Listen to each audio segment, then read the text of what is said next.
Hello students, welcome to ज्ञान ज्योति public school. आज मैं आप लोग को पृथ्वी के बारे में बताऊंगी। पृथ्वी इस यूनिवर्स में कहाँ स्थित है उसके बारे में मैं आप लोग को आज बताऊंगी। ओके, तो पृथ्वी, कल मैं आप लोग को यूनिवर्स के बारे में बताई थी। कल मैं यूनिवर्स के बारे में आप लोग को बताई थी कि यूनिवर्स जो है ये कहाँ है। ओके, लेकिन आज मैं आप लोग को उस यूनिवर्स में पृथ्वी कहाँ स्थित है उसके बारे में बताऊंगी। तो ये पृथ्वी कहाँ स्थित है यूनिवर्स में, इसे बैक भी नहीं हो रहा है, ऐसे लग गया तो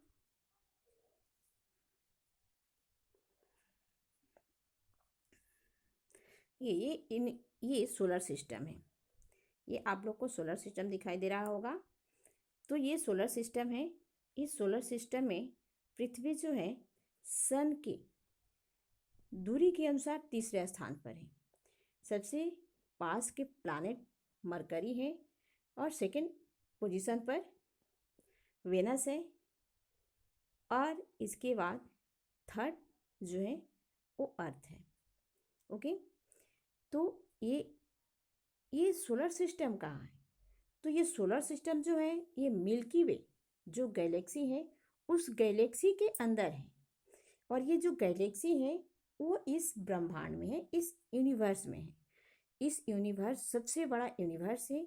यूनिवर्स के अंदर गैलेक्सी है, गैलेक्सी के अंदर सोलर सिस्टम है, उस सोलर सिस्टम के अंदर हमारी पृथ्वी है और उस पृथ्वी के अंदर, उस पृथ्वी पर हम लोग रहते हैं। तो ये यूनिवर्स बहुत बड़ा है। एक जो हमारा सन है, इस सन के चारों तरफ ये सारे प्लैनेट्स मूव करते हैं। ऐसे ऐसे इस गैलेक्सी में, जिस गैलेक्सी में ये सोलर सिस्टम है, ये सन है, हमारे प्लैनेट्स हैं, हमारी अर्थ है, इस तरह के कई सारे सोलर सिस्टम इस मिल्की वे गैलेक्सी में है। और इस मिल्की वे गैलेक्सी की तरह इस यूनिवर्स में बहुत सारे गैलेक्सी हैं, बहुत सारे गैलेक्सीज भी हैं। और उन सभी गैलेक्सीज के अंदर बहुत सारे स्टार्स हैं। जैसे कि मिल्की वे गैलेक्सी के अंदर कई सारे सोलर सिस्टम है और उन सारे सोलर सिस्टम के अंदर सन है और सभी सन के, सभी स्टार्स के चारों तरफ मूव करने के लिए प्लैनेट्स हैं। प्लैनेट्स की मूव करने के लिए जो सैटेलाइट्स है। इस तरह से बहुत बड़ा है ये यूनिवर्स। हम लोग सिर्फ इस मिल्की वे के बारे में जानते हैं। मिल्की वे के अंदर जो ये सोलर सिस्टम है उसके बारे में हम लोग सिर्फ जानते हैं और इसके अंदर जो मिल्की वे सोलर सिस्टम में हमारी जो पृथ्वी है उस पर हम लोग रहते हैं, तो इसके बारे में हम लोग जानते हैं।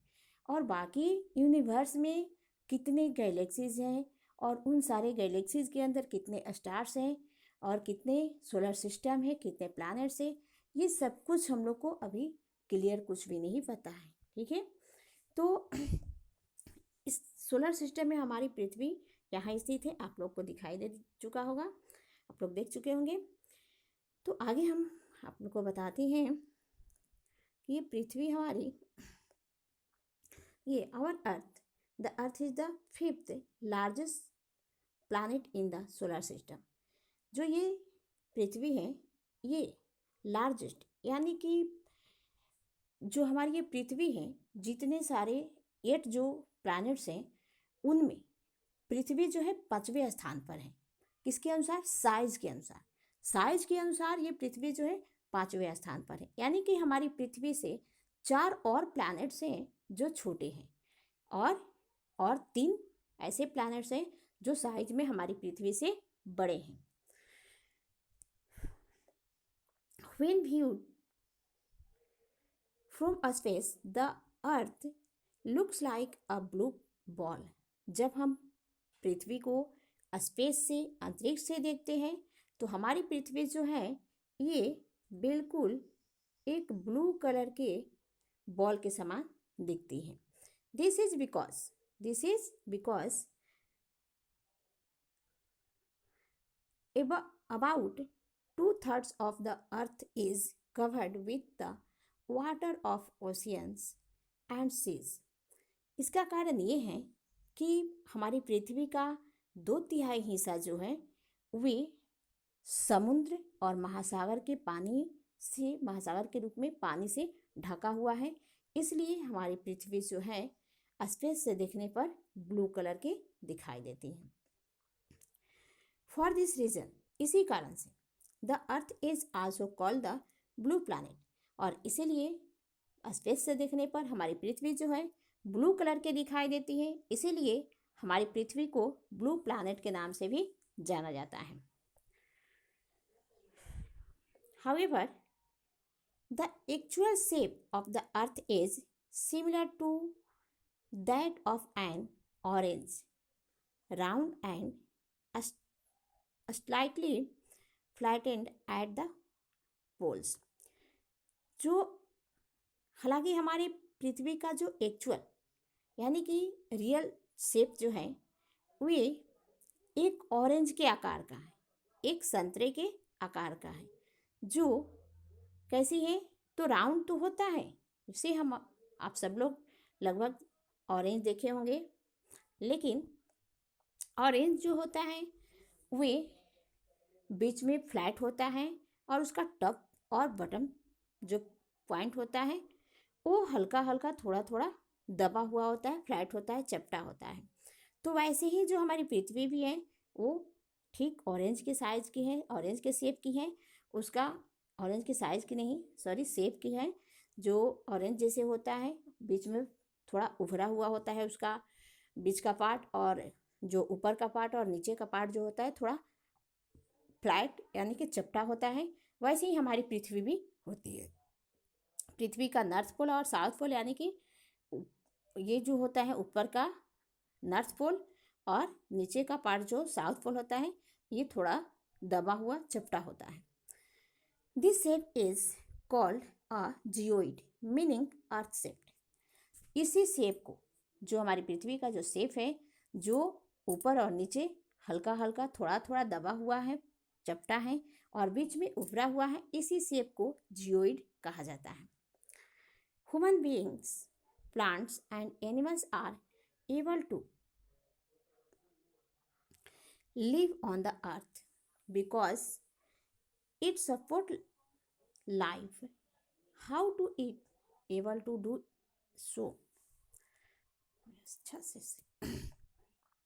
ह्यूमन बीइंग, प्लांट्स यानी कि मानव जाति, पेड़ पौधे और जानवर, इनका जीवन पृथ्वी पर संभव है क्योंकि जो पृथ्वी है ये हमारे जीवन को सहारा देती है पृथ्वी पर।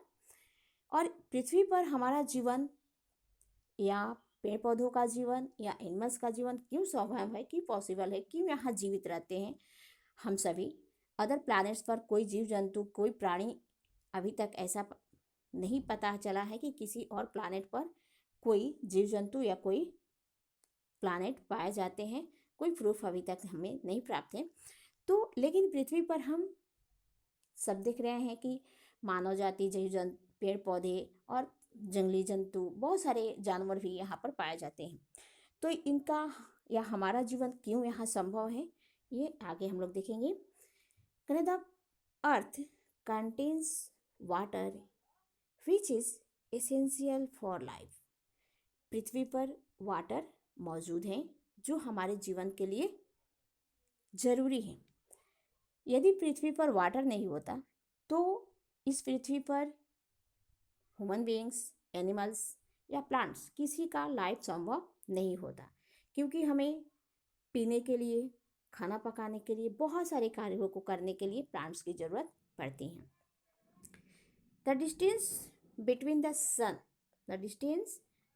सन and the earth is such that it gets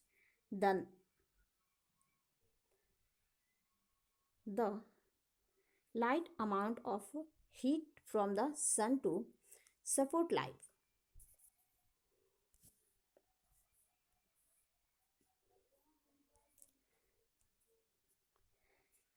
the distance between the sun and the earth, पृथ्वी और सूर्य के बीच जो डिस्टेंस है वो भी एक उस तरह का है जिससे कि सूर्य का एक सही अमाउंट हमारे पृथ्वी पर पहुंच पाता है, जो कि हमारे जीवन के लिए सूटेबल होता है।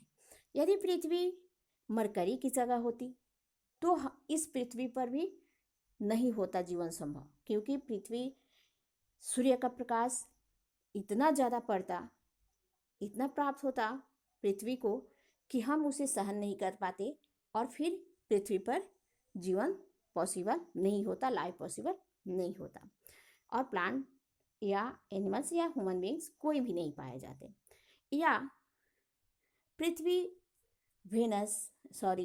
नेपच्यून या सैटर्न या अदर किसी प्लैनेट के पोजीशन पर होता तो भी हमारे पृथ्वी पर जीवन संभव नहीं होता, क्योंकि जैसे जैसे सूर्य के से दूरी बढ़ती जाती है प्लैनेट्स की, वहाँ का टेम्परेचर बहुत कम होते जाता है, जो लाइफ पॉसिबल होने की संभावना वहाँ नहीं बनती है, जिसके कारण तो इसलिए जो सूर्य से पृथ्वी की जो दूरी है वो भी एक सीमित मात्रा में है, जो कि जिसके कारण हमें सीमित मात्रा में सूर्य के प्रकाश और गर्मी मिल पाती है, जो हमारे जितना कि हमें चाहिए, हमें जीवित रहने के लिए चाहिए। इसलिए हम यहाँ पृथ्वी पर हमारा जीवन संभव है।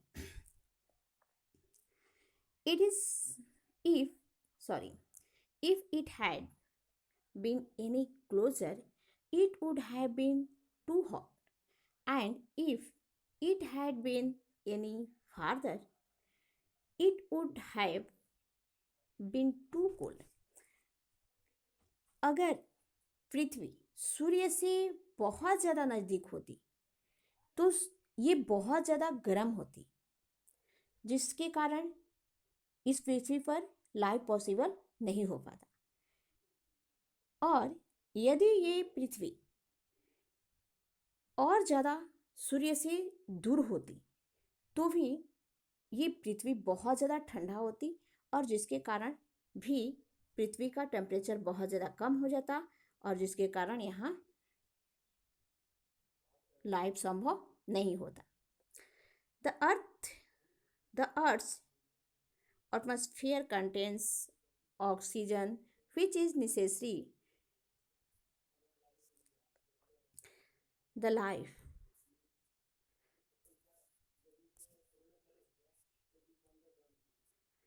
The Earth's contains oxygen, which is necessary for life. जो पृथ्वी पर एटमॉस्फेयर यानी कि पर्यावरण उपस्थित है, ये पर्यावरण भी जीवन के लिए हमें जीवित रहने के लिए जरूरी है। The atmosphere also form a protective layer that filters out the harmful rays of the sun. जो ये एटमॉस्फेयर है, ये एक प्रोटेक्टिव लेयर, एक सुरक्षात्मक सतह बनाता है, जो सूर्य से आने वाली हानिकारक किरणों को भी वो फिल्टर कर देता है, छान देता है, और हमारी पृथ्वी पर हमारे लिए यूज़फुल जो रेज हैं वही हमारे तक पहुंच पाता है, और जो हार्मफुल रेज होते हैं उसे वो जो वायुमंडल का जो ये सतह है, परत है, ये उसे छान करके अलग कर देता है, ऊपर ही रख देता है, जिसके कारण हमारे पास हार्मफुल रेज नहीं आ पाता है और हमें हानि नहीं पहुंचा पाता है। जैसे कि आप लोग सुने होंगे ओजोन लेयर, तो ये ओजोन लेयर क्या है? इस एटमॉस्फेयर का ही एक पार्ट है जो हार्मफुल सन रेज को छान करके रोक देता है और हमारे पृथ्वी पर आने से रोकता है उसे, और जिसके कारण हमारे पास जो आप लोग को मैं पहले भी बताई हूँ 5 क्लास में कि जो पराबैंगनी किरण है वो हमारे पृथ्वी पर नहीं आ पाती है, उस किरण को जो ओजोन लेयर है वो ऊपर ही रोक देता है। तो इस तरह से इस वायुमंडल में प्रोटेक्टिव सुरक्षात्मक परत है जो हमें सुरक्षा देता है, सुरक्षा प्रदान करता है। नेक्स्ट,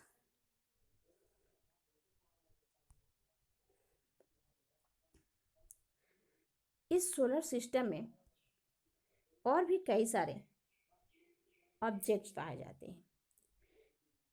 तो हमारी पृथ्वी के अलावा और भी कई सारे प्लैनेट्स भी हैं जो सन के चारों तरफ मूव करते हैं। वो कौन कौन है जिसके बारे में हम लोग देखेंगे। तो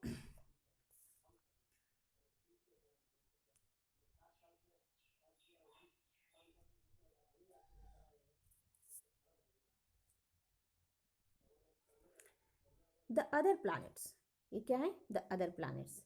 of the other 7 planets in the solar system, 3 are made of rock like the earth, namely Mercury, Venus and Mars. कह कि पृथ्वी के सिवा जो 7 और सोलर सिस्टम में प्लैनेट्स हैं, आप लोग जानते होंगे कि सूर्य के चारों तरफ 8 प्लैनेट्स मूव करते हैं। इस सोलर सिस्टम में 8 प्लैनेट्स शामिल हैं। तो उसमें से एक तो हमारी पृथ्वी है, बाकी बचे 7।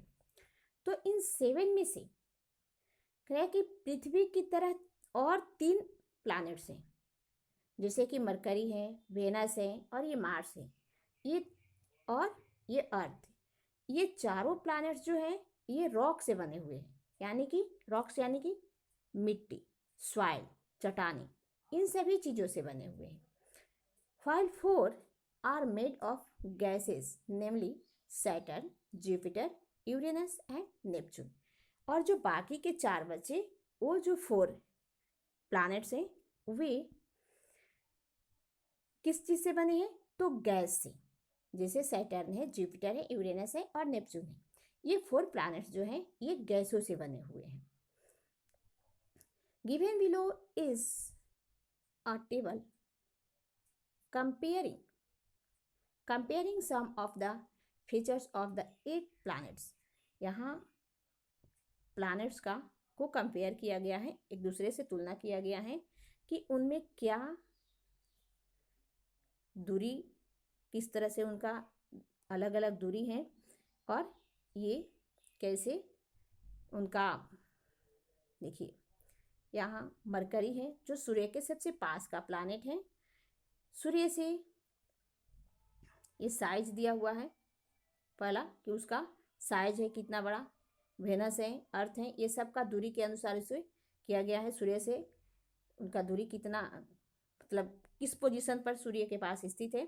तो सबसे आप लोग को पता है कि सूर्य के सबसे पास मरकरी स्थित है, इसके पास वेनस, तब अर्थ, तब मार्स, जुपिटर, इस तरह से है सैटर्न, यूरेनस और नेपच्यून। तो इस तरह से है। और ये जो है रैंक्ड बाय साइज, ये साइज भी उनका दिया हुआ है कि वो किस तरह के। फिर यहाँ है डिस्टेंस फ्रॉम द सन, सन से दूरी उनका कितना कितना दूर है। जो प्लैनेट्स हैं उनका दूरी सूर्य से कितना है ये भी यहाँ दिया गया है नेक्स्ट में।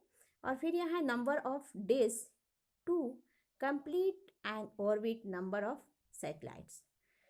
यहाँ जो है number of days of complete and orbit, जो ये प्लैनेट्स हैं वो कितने दिन में सूर्य के चारों तरफ अपना एक चक्कर पूरा करते हैं और कितने समय का उनका दिन होता है, कितने दिन में वो कंप्लीट करते हैं एक चक्कर, यानी कि उन साल, कितने दिनों का साल होता है किस प्लैनेट पर, ये यहाँ दिया गया है। जो ये 88 है ये मरकरी का है और 224.7 डेज जो है ये वेनस का है और 365.2 डेज जो है ये अर्थ का है। ये ईयर दिया हुआ है उस वहाँ का।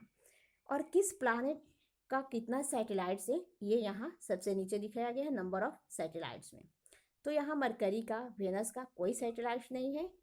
पृथ्वी का एक सैटेलाइट्स है जो चांद है। और इधर है मार्स, मार्स का 2 सैटेलाइट्स है। और फिर जुपिटर का 67, सैटर्न का 62 और यूरेनस का 27, नेपच्यून का 14 सैटेलाइट्स है। ठीक है, तो ये आप लोग याद कर लीजिएगा कि किस प्लैनेट्स के कितने सैटेलाइट्स हैं, मैक्सिमम किसका है और किस प्लैनेट्स का कोई भी सैटेलाइट्स नहीं है। तो ये सब आप लोग देख लीजिएगा, ठीक है। नेक्स्ट पॉइंट है सैटेलाइट्स। सैटेलाइट्स क्या है? सैटेलाइट्स वो ऑब्जेक्ट है, वो सेलेस्टियल बॉडीज हैं जो प्लैनेट्स के चारों तरफ मूव करते हैं। जो सन के चारों तरफ, स्टार्स के चारों तरफ मूव करते हैं वे प्लैनेट्स कहलाते हैं, और जो प्लैनेट्स के चारों तरफ मूव करते हैं वो सैटेलाइट्स कहलाते हैं। Just as planets revolve around the sun, there are heavenly bodies that revolves around some planets. जिस तरह से सन के चारों तरफ कुछ प्लैनेट्स मूव करते हैं, वैसे ही कुछ आकाशीय पिंड हैं जो प्लैनेट्स के चारों तरफ भी मूव करते हैं। वहीं जो सन के चारों तरफ मूव करते हैं वो प्लैनेट्स कहलाते हैं, और जो प्लैनेट्स के चारों तरफ मूव करते हैं वो आकाशीय पिंड सैटेलाइट्स कहलाते हैं। These are known as satellites. ये सभी हेवनली बॉडीज यानी कि आकाशीय पिंड सैटेलाइट्स कहलाते हैं जो प्लैनेट्स के चारों तरफ मूव करते हैं। Satellites like planets do not have light of their own and reflect the light of the sun. जो सैटेलाइट्स होते हैं उनका अपना प्रकाश नहीं होता है सन की तरह। सन जो सन होते हैं या सारे स्टार्स होते हैं, उन सब का अपना लाइट्स होता है, उनका अपना हीट होता है, क्योंकि वे प्रोड्यूस, जो स्टार्स होते हैं या सन होते हैं वो स्वयं लाइट्स को प्रोड्यूस करते हैं। लेकिन जो प्लैनेट्स या सैटेलाइट्स हैं उनका अपना लाइट और हीट नहीं है। वे सन के प्रकाश से लाइट से वे रिफ्लेक्ट होते हैं, प्रकाशित होते हैं। Some planets like Jupiter have 67 satellites. जो जुपिटर हैं, अभी हम यहाँ भी दिखाएं कि जो जुपिटर हैं, देखिए यहाँ पर भी जुपिटर के पास 67 सैटेलाइट्स हैं। while some other like Mercury and Venus है नॉन, जबकि जो वेनस है, मरकरी है, उनके पास कोई सैटेलाइट्स नहीं है। तो ये आप लोग ध्यान रखिएगा कि क्वेश्चन आ सकता है कि किस सैटेलाइट्स का कितना प्लैनेट्स, किस प्लैनेट्स का कितना सैटेलाइट्स है, ठीक है। नेक्स्ट पॉइंट है द मून। मून जो है एक नेचुरल सैटेलाइट्स है, और ये जो है हमारी पृथ्वी की सैटेलाइट्स है। देखिए अर्थ का ओनली वन सैटेलाइट्स है, और वो सैटेलाइट्स कौन है? तो सैटेलाइट है जो मून है। The moon is the earth's only satellite and it lies around 3,84,400 kilometre away from it.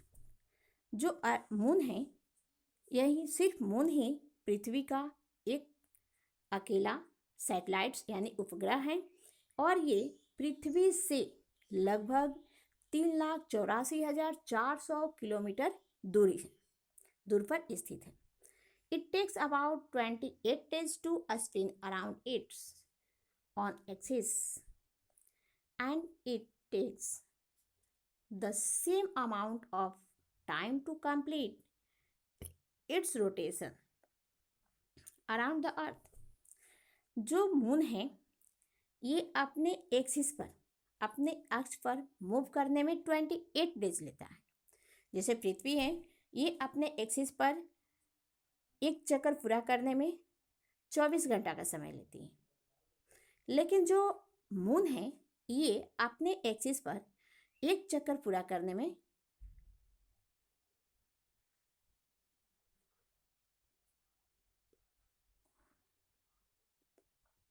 अपने एक्सिस पर भी एक चक्कर पूरा करने में 28 दिन का समय लेता है, और जो पृथ्वी है उसकी तरफ भी, उसके चारों तरफ भी मूव करने में 28 दिन का ही समय लेता है।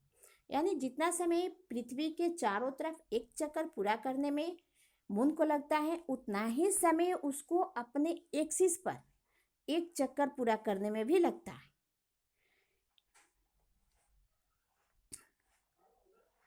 As a result, the same side of the moon face the time। कह रहा है कि जो